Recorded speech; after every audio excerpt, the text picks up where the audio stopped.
Hello and welcome guys, and in this video we're going to be looking at the HackTheBox machine called Bounty. And I've already started an nmap scan, which is nmap SCSV and 10.10.10.93, which is the IP address for Bounty. And on this machine we can only see it's a Windows machine, and it's got a Microsoft IIS server running on port 80, and that's just about it. So we go on to the web page,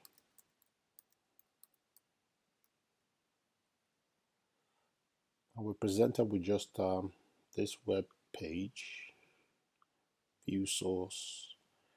There's nothing much happening with this, but we can see an image called merlin.jpg. At first I was thinking maybe this is a sort of image tragic kind of vulnerability, but this happened to be a kind of a rabbit hole. So straight up to do some enumeration on the web server. So we can do derb http. We can just do derb, see the options we've got, and we can use the extensions flag. I think this was one of the tricky bits about this box. So http 10.10.10.93 and 93, and then you could do locate the burster, choose word list, then the extension. So because this is a Windows machine, I went for extension like ASP. So we go for ASP.ASP, .ASPX, .html, .docs, and just started that straight away. However, this took a real while, so I'm just going to end this, and eventually found a web page where we could upload stuff at transfer.aspx. Okay, so having a look at the source page of this as well, you can see we could do a file upload, and after a lot of enumeration, there were some certain extensions that could actually be uploaded, but eventually found this, which was that you could upload a web config file, or a web config file. And if you just do search on web config, you can read more about web config as the main settings of the configuration file of a web application on Windows IIS. So web config remote command execution. There was a very interesting blog by this guy. Talk about uploading a web.config file for fun and profit. I talked about how you could upload a web config file and be able to execute code by using ASP code. So we could copy this,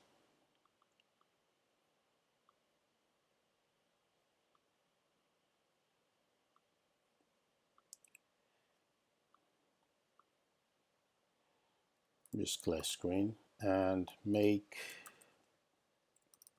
a file called web.config. Paste that in. And it says here, if it's running ASP code, you'll see 3 by opening the web config file.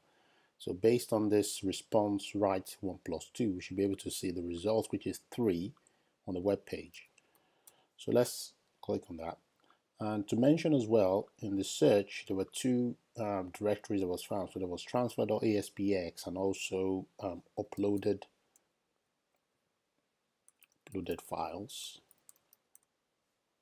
All right, but we have a forbidden access denied 403. So we go on to transfer ESPX, browse, root, bounty, web config, and upload that. And we've got file uploaded successfully. So if we go on to the other page, which is uploaded files / web.config, for some reason I can't see the file, so let's try that upload again.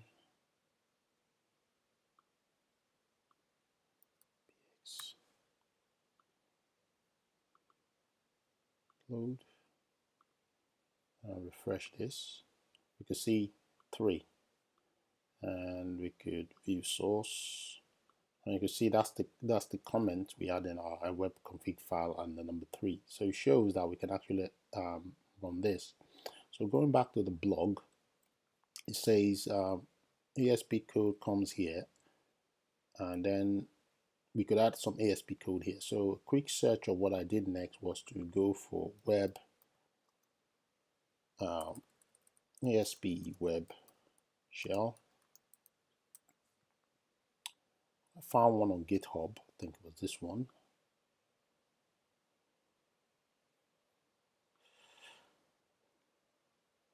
Which we could then use to execute code. So just copy this raw, go back into web shell,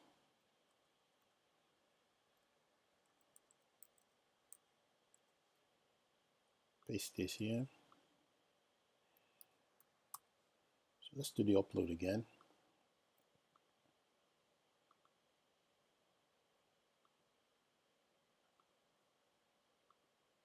Yeah, so we have this. If we do a dir, we can see we can then start executing code on the server. So we could do a who am I,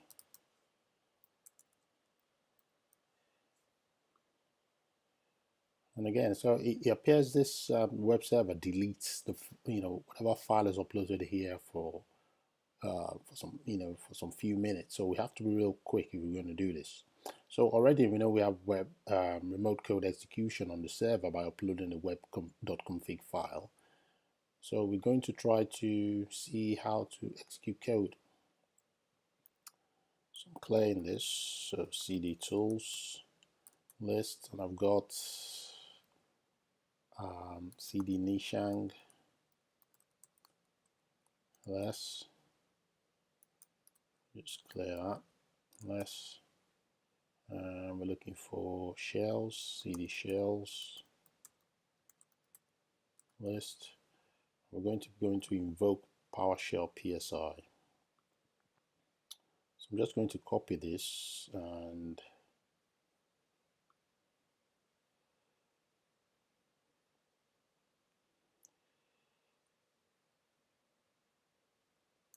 copy this, move this to the tools directory. So root / tools.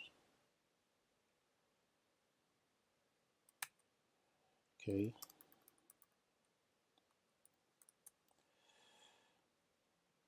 So I'm gonna just rename this.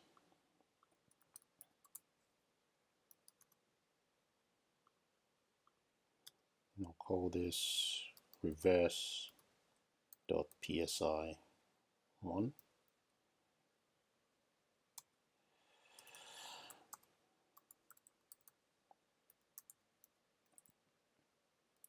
I'm going to use this to get a reverse shell on the machine.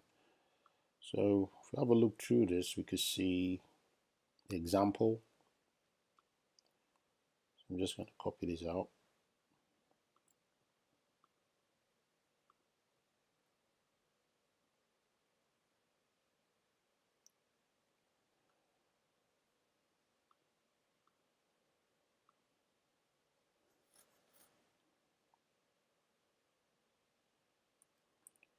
Okay, and get rid of this. And provide our IP address and the reverse shell. So quick look. So if config turn 0, so IP address, my machine, paste that there. And for this port, I'm just going to use 8001.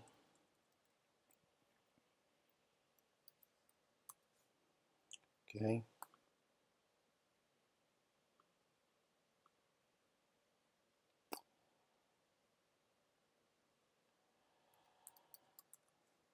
So to start our Python HTTP server on here,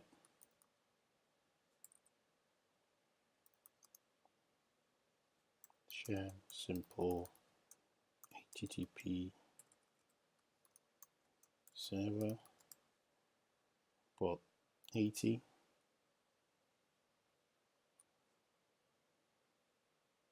Oh, typo there. Okay, so we've got that here. Then we can start netcat connection.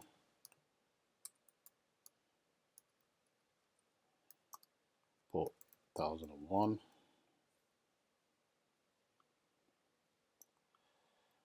Okay, and we just go on here to upload the file again. So browse. So before I do this, I'm just going to get a command so we can then download the this file of the server and execute code. So I've done this before, so I'm just going to go to my CD ATB and CD bounty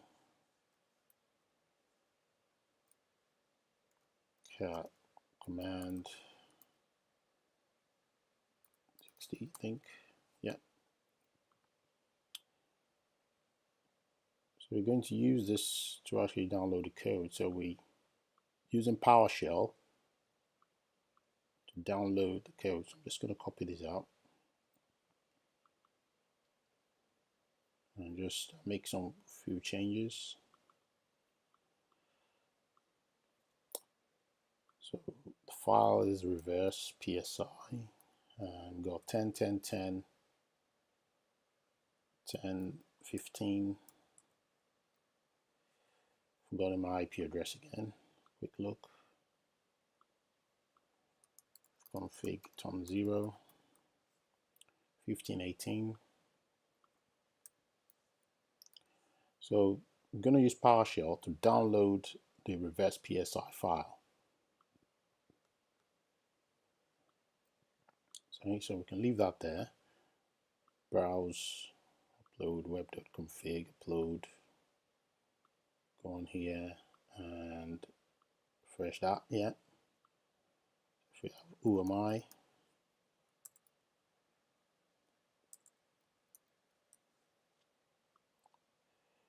file's gone away again. Just browse, upload file again, upload.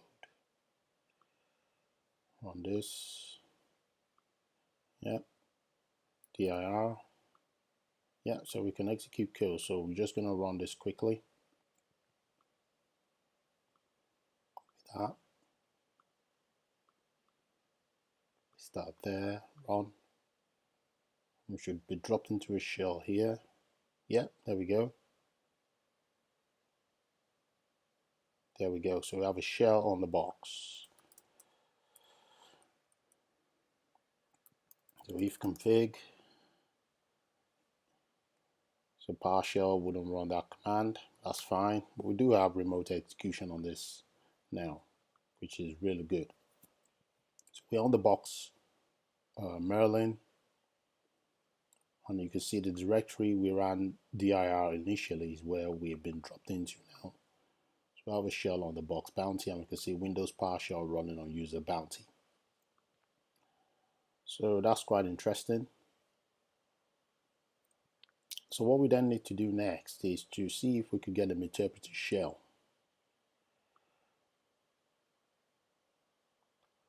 So going back to, just going to open a quick window here.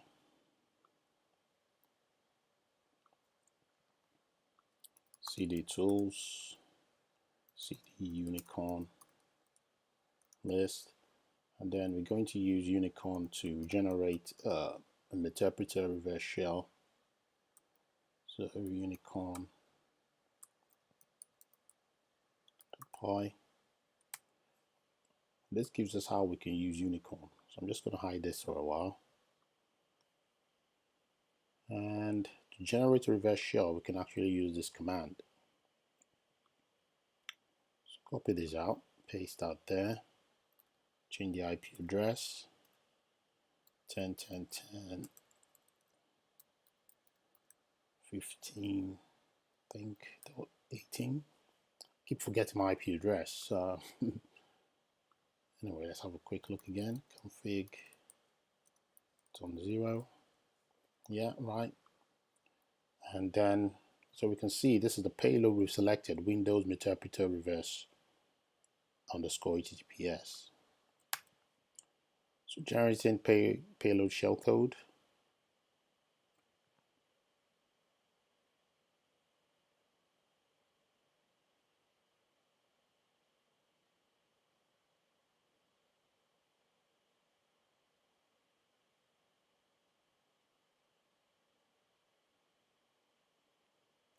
Okay, so export the shell out to this file, PowerShell attack.txt. So we'll do a list, that's the payload.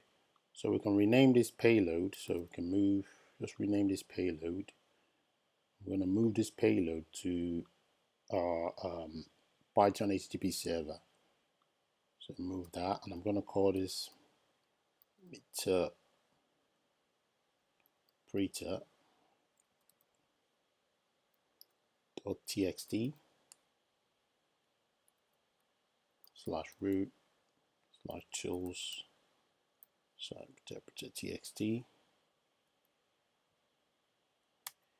Okay, so we've got that there.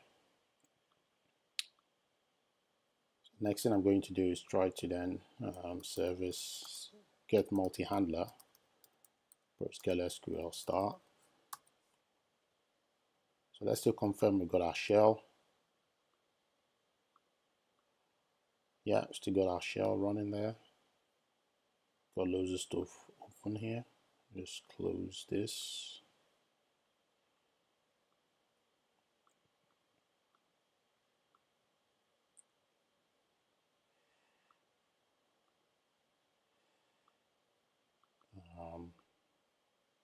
Okay, so we can have MSF console, start that in quiet mode.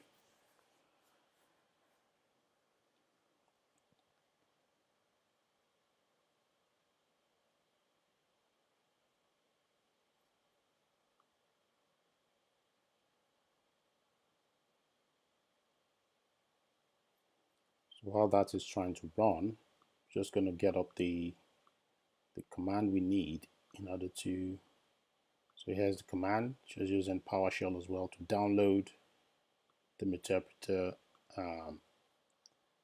unicorn exploit or shellcode. So I'm just going to change this IP address to 18, and the file here was meterpreter.txt. Okay, so we've got this, so we go to use exploit /multi-handler. Okay, we set the payload to Windows /meterpreter reverse underscore HTTPS. Okay, so we set listening ports to 443, set hell host to the IP address of our box 10.10.15.18, and just run that. Okay, and then we can execute this on the shell we got initially.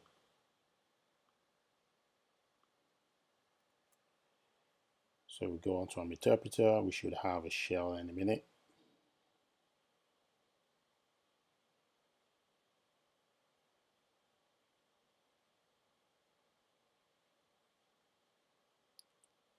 There we go. Meterpreter session open.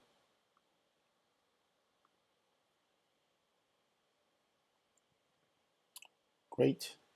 So we can do get UID. Says Bounty Merlin. So we can drop into a shell here and do a who am I. You can see we have the user called Bounty Merlin. So we can do a cd slash and do dir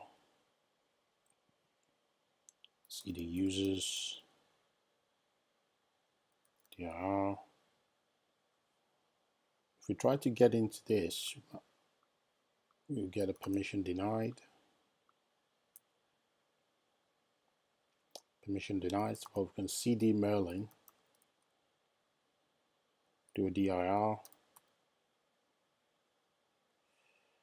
cd desktop, and that should be where you should find the flag, but for some reason the flag appears to be hidden. So if I do a dir user.txt, see what happens. It says file not found. However, this file is actually hidden, and if you do a type user.txt, it should display the user flag. We can confirm this by doing a search file user.txt using meterpreter.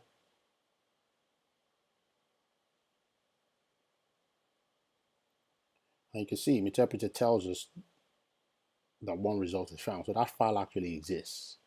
So you can see we could get a flag from there. But how do we then escalate a privilege? So if we do sysinfo, we notice this machine has a 64-bit architecture, but our meterpreter shell is an 86-bit architecture. So I had a problem when I tried to elevate privileges using Windows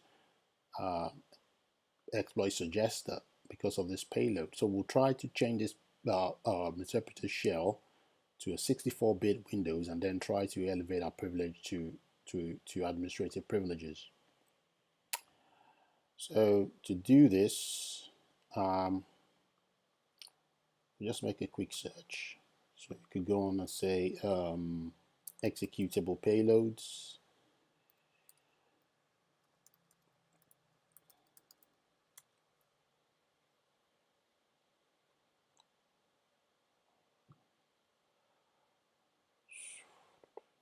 Okay, so executable payloads, you can see how you can create a meterpreter payload. Okay, so what I'm going to do here real quick is start up MSF console.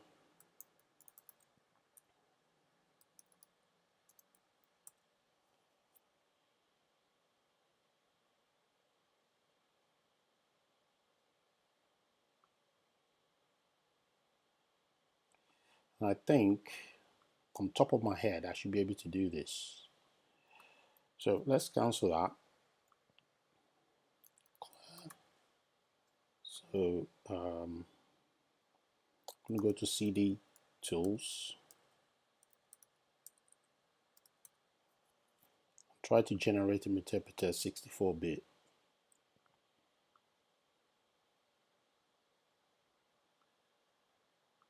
So copy this.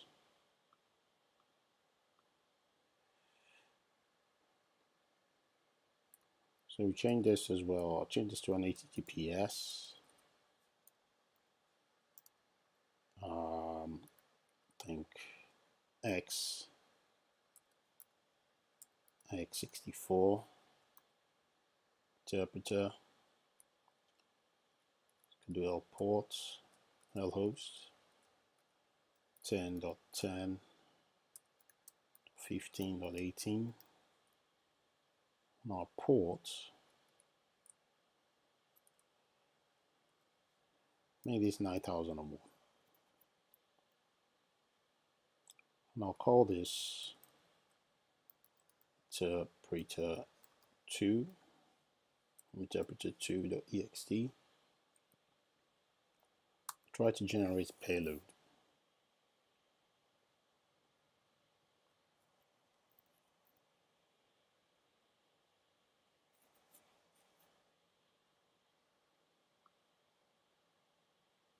So we'll do a list.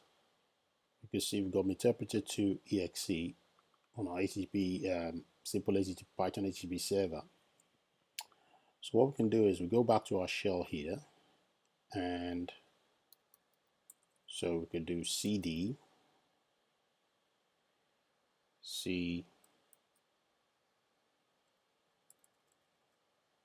Let's do a shell first and see where we are.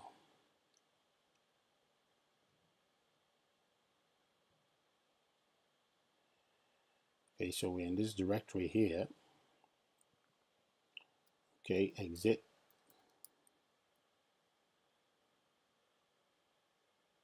So we can do cd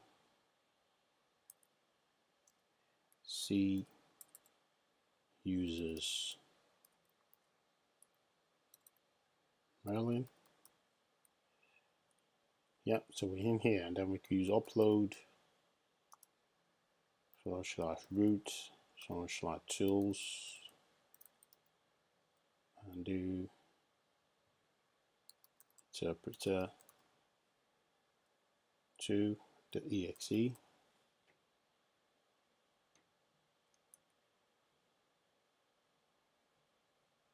Okay, so we've got meterpreter 2 on here. So we can go into Scala here and just start up different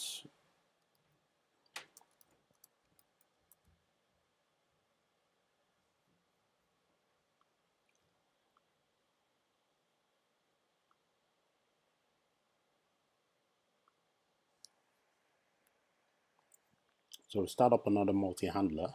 This is quite, so I'll close this.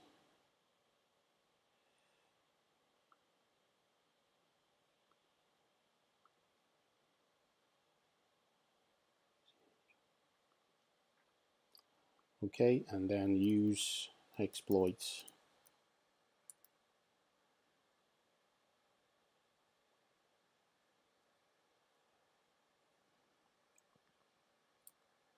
/multi/handler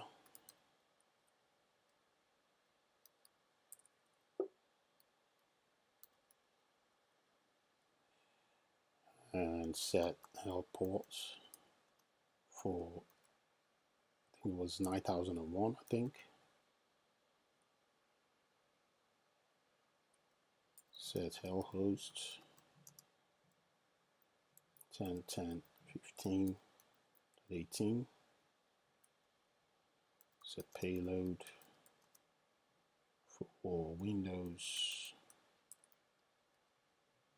/x64 /meterpreter reverse _ HTTPS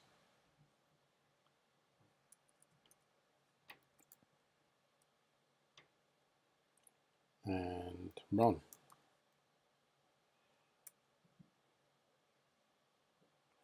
Okay, so we can then go here and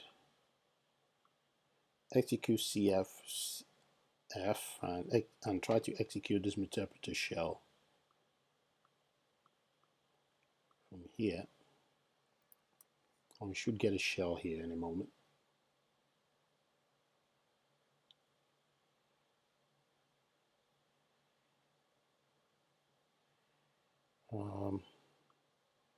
Did I get this right? Was it 8001? Yeah. So we have in a shell. So you can see staging 64 payload. And there we go, we've got a shell. So if we do sysinfo now, we can see our meterpreter is a 64-bit meterpreter session. Okay, so we're just going to do background,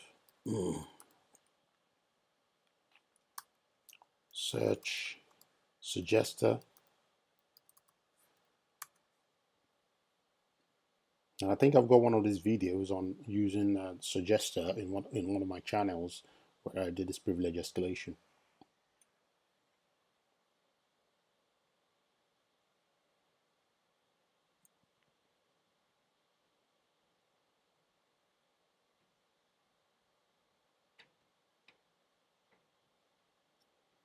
While I searching, you can go here and search for Metasploit suggester.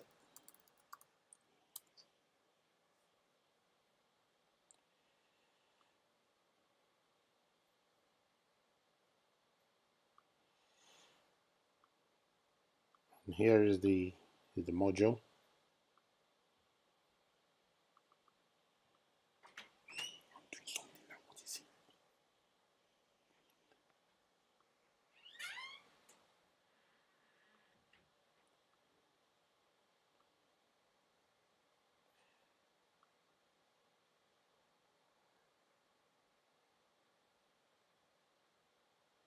Okay, so here's the module. So we can say use this module, options, set session 1, and exploit. See what happens. So suggester is going to try to look for local exploits that we can use to elevate our privilege.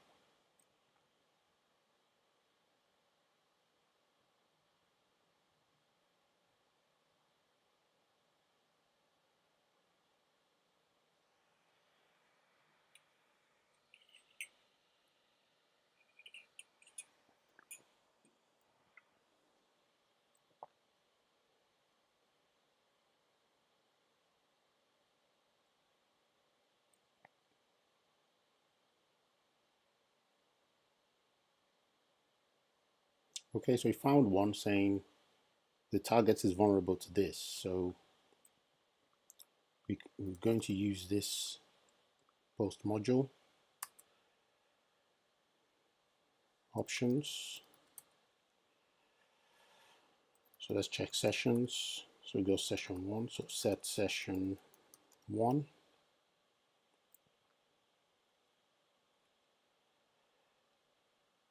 And let's just go straight away, see what happens. Exploit.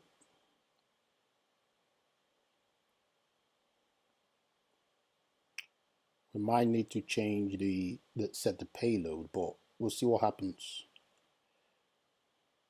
You can see it's actually starting this on my local shell, which I don't think is right, but let's have a look.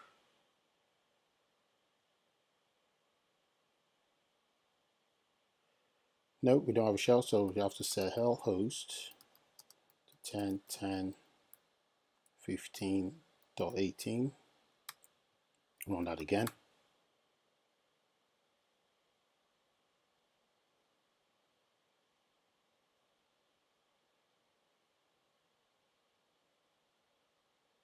Yeah, we got a shell. So if I do get UID, NT authority system. So we have root privilege, so we can drop into a shell. And with system32, who am I? And we're NT authority system. So we should be able to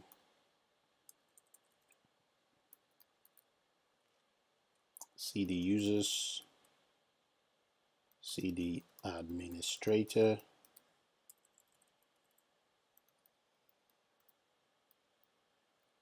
list, well, not list directory, cd desktop, dir, and there's the root flag. Okay, so that concludes the box bounty. Very interesting box. Took, you know, quite a lot of poking around in order to be able to get this to work. I actually quite enjoyed it, especially the initial foothold. So thanks guys for watching.